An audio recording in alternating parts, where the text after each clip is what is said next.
Vamos mergulhar direto num dos relatos mais dramáticos e monumentais da antiguidade. A nossa atenção hoje vai todinha para o capítulo 6 de Gênesis. Sem análises ou rodeios, a gente vai focar puramente na história, em como esses eventos que alteraram a face do mundo foram registrados. É uma narrativa épica, então vamos acompanhar isso de perto. O relato já começa de um jeito muito forte, descrevendo uma mudança gigantesca na população. Acontece que, conforme a humanidade começou a se multiplicar e nasceram filhas, os filhos de Deus viram que as filhas dos homens eram bonitas. E aí eles tomaram esposas para si. Sabe qual foi o resultado dessa mistura? O surgimento de figuras imponentes. Os gigantes, homens poderosos, os verdadeiros homens de renome daquela época.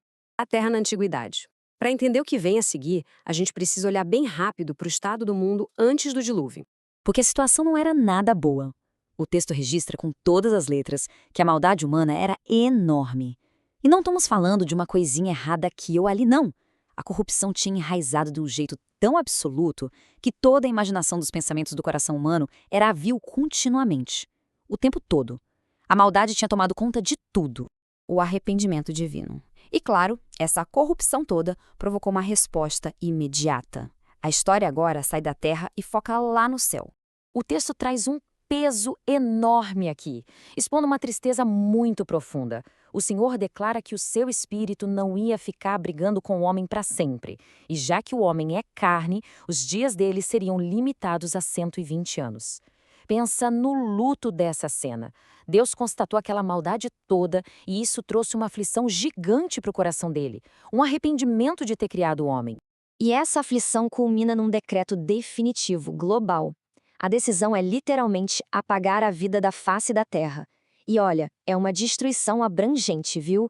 Engloba os homens, os animais, tudo que rasteja no chão e até as aves do céu. O destino daquela terra antiga estava traçado ali mesmo. A escolha de Noé. Mas, no meio de todo esse caos e desse decreto de destruição, a história dá uma guinada incrível. O contraste é gritante. Imagina a cena, o planeta inteiro corrompido, cheio de violência por todo lado. E, isolado de tudo isso, a gente tem o Noé. Ele é definido de um jeito muito preciso, um homem justo, perfeito entre os seus, alguém que andava com Deus. É uma diferença brutal entre o estado do mundo e quem esse homem era. E o relato nos apresenta a linhagem direta dele, Sem, Cã e Jafé. Esses três filhos são fundamentais porque eles representam a continuidade da raça humana que vai ser preservada. É logo depois de mencionar esses três que Deus vai falar diretamente com Noé. Deus chega para ele e revela esse decreto assustador pessoalmente. Ele fala: "O fim de toda a carne chegou diante de mim. Não tinha volta." A terra estava cheia de violência e a promessa de Deus era literal. Eu vou destruir todos, junto com a terra. O projeto da arca. Imediatamente após decretar o fim, surge o plano de salvação, um dos projetos arquitetônicos mais famosos de todos os tempos. E as instruções para construir a arca eram exatas. Primeiro, o material. Tinha que ser madeira de gopher. Depois, a logística de espaço. Ela precisava ser cheia de compartimentos lá dentro. E o grande segredo da impermeabilização? Betume. Espalhado por dentro e por fora. Nenhuma gota ia passar. A partir daí, a gente tem as dimensões, e os números são um absurdo. O comprimento foi fixado em 300 côvados. É uma extensão gigantesca, o que faz todo sentido quando a gente pensa no tamanho da carga que entra lá. A largura? 50 côvados. Isso não era uma sugestãozinha. Era um comando exato para garantir que aquele barco colossal flutuasse e tivesse estabilidade no meio de condições super extremas.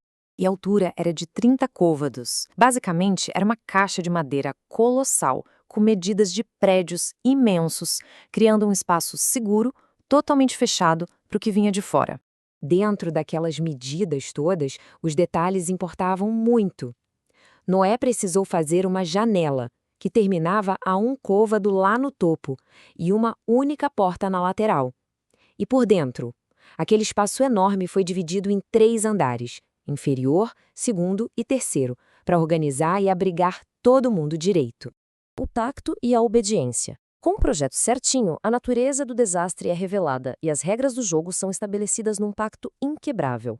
A ferramenta da destruição é anunciada sem rodeios. Eis que eu mesmo trago um dilúvio de águas sobre a terra. O objetivo era afogar absolutamente toda a carne que tivesse o sopro de vida. Tudo que estivesse vivo na terra ia inevitavelmente morrer debaixo daquelas águas. Mas contra esse dilúvio de morte, Deus estabelece o seu pacto. E olha, a lista do lado humano era super exclusiva. Só 8 pessoas iam entrar na arca. Noé, os filhos dele, a mulher dele e as noras. Só esse grupo familiar atravessaria o julgamento com segurança. E o pacto animal também era gigantesco. A ordem é trazer para a arca 2 animais de cada espécie, sendo um macho e uma fêmea, para garantir que a terra fosse repovoada. Aves, gado, todas as coisas restejantes da terra, pares exatos viriam até Noé com o único propósito de serem mantidos vivos durante a catástrofe. E para manter todo mundo vivo lá dentro, vem a ordem logística vital. Noé precisou recolher e estocar todo tipo de alimento. Essa provisão absurda seria o que iria sustentar não só a família dele, mas cada um daqueles animais trancados nos compartimentos, enquanto o dilúvio cobria tudo lá fora. E o relato do capítulo 6 de Gênesis se encerra simplesmente com esta declaração direta e inquestionável. Assim fez Noé, segundo tudo que Deus lhe ordenou, assim ele fez.